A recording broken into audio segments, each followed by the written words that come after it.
Good morning to you. No game for the football Cats this weekend. They treated Saturday like a Monday with Auburn coming in next Thursday night. Here's a brief look back at what's happened so far this season. 2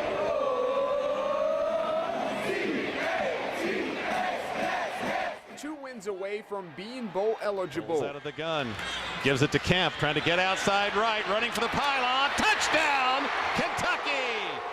But this season isn't about easy wins. No victory by more than 8 points for the football Cats, including the most recent, a 7-point overtime win over EKU. Hopefully we'll learn from that game and all the close games we've had and be able to handle the emotions of the game. It'll be a fun atmosphere and we're excited about it. Next is Auburn, a team that started in the top 10 but is nowhere near there now, like not even ranked. You need to address the things that you're not doing well, and we're just not playing very good in the front 7 at this time. The Tigers give up 25 points per game. Just ask LSU's Leonard Fournette how easy it is to score against them. He's into the secondary, spills that guy, sheds that one. Another touchdown for Leonard Fournette. Okay, maybe Kentucky doesn't have a guy like Fournette, but they will have. Look out! He's gone! The first play! 20, 10, 5, boom!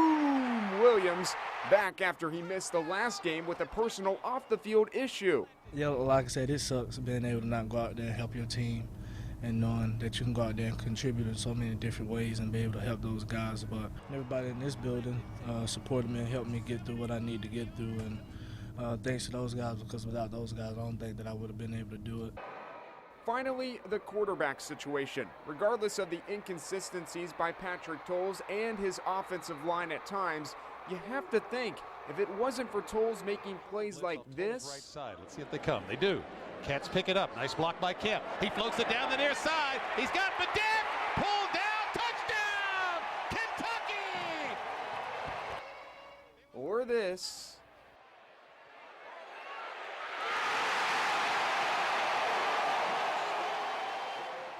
Or, yeah, this. 4th and 2. Towles looks. He throws it for Baker.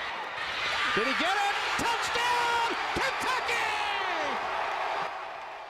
Well, yeah, you get the point. Kentucky probably would not be 4-1. It's the most scrutinized position in sports, really, as a quarterback at any team. And, I'm always going to get too much of the credit when we win and maybe too much of the blame when we lose. But yeah, it's the nature of opposition. And I think that, the more stock I put in what everybody else thinks, in worse shape I'll be. So, I've got, 2 people who I listen to about football, and that's Coach Dawson and Coach Stoops. So I think it's going to stay that way. All right, 7 o'clock kick time for Kentucky and Auburn this coming Thursday night inside Commonwealth Stadium. You can watch the game live on ESPN.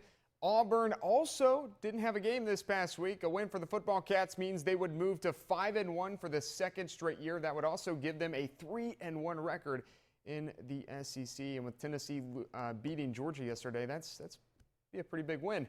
That's first look at sports this morning. Enjoy your morning.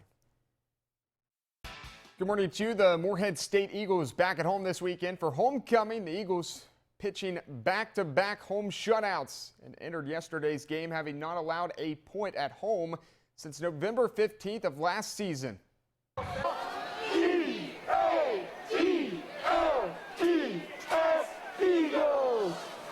Morehead State hosting the Butler Bulldogs at James Stadium for homecoming. Opening drive for the Eagles, Austin Gehafer in the shotgun. Little quick outlet pass to Justin Cornwall, makes a man miss and picks up a big old chunkage of yardage. 53 on the catch and run, and then on the very next play, Rob Harden punches it in. 7-0 MSU. Ensuing drive, Butler at the 5-yard line, but Matt Schiltz is picked off in the end zone. That's Justin Greer on the INT, but the Eagles could not convert. Now 10-0 in the second. Schiltz, this time to the end zone, this time not picked off, but a great grab by Pace Temple. 10-7. Next Bulldog drive following an Eagle punt. Schiltz on the option keeper. And Butler takes the lead as he dives into the end zone. 41-yard score, but Morehead State wins the game and stays perfect at home, 34-21. WKU hosting Middle Tennessee. Hilltoppers honoring the 1975 team who were runners-up in the Division II National Championship game. First quarter, DeAndre Furby Tops up 7-0. Tops far from done, though, in the day. Brandon Doughty, what a day that this guy had right here. He finds Tyler Higbee right down the seam for 6. Get off me. And then how about some more explosiveness from the Tops? Doughty finds Nicholas Norris. 21-0. Tops all over Middle Tennessee. Still in the first quarter. MTSU trying to stay in it. They hand it off to Jeremiah Bryson. Right up the guts. 21-7. We go second quarter now. Doughty. This guy, like I said, real good all day. Goes to the air and he finds Tywan Taylor. 35-7. All Hilltoppers. And then a little trick or treat. It's not Halloween yet, but why not? Doughty to Nakarius Fant, who throws to a wide open Taylor. He gone. 42-14 at that point. Hilltoppers, they never look bad. Third straight week, they win 58-28. Doughty throws all 5 of his touchdowns in the first half. Well, Kentucky is third in the SEC division. Florida and Georgia both ahead of them, of the Wildcats, as of yesterday. A team below them, Tennessee. Volunteers hosting Georgia on Saturday. Running back Nick Chubb on the bike. That's not good because, well, this is what happened.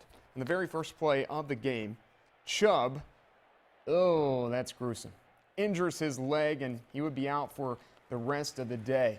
Tough news there for Georgia. Hopefully he's better. We go first quarter, no score. Jalen Hurd takes the carry.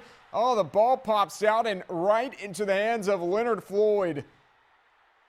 No one, and I mean no one, touches him. That's how you start the game off with a score. 96 yards to the house, 7-0 Georgia. 7-3 after 1. We go second quarter. Actually, the first play in the second quarter. Grayson Lambert to Malcolm, not in the middle. Mitchell. More like Malcolm in the corner of the end zone. 28-yard touchdown pass, 14-3 Bulldogs. But oh wait, Tennessee not giving up.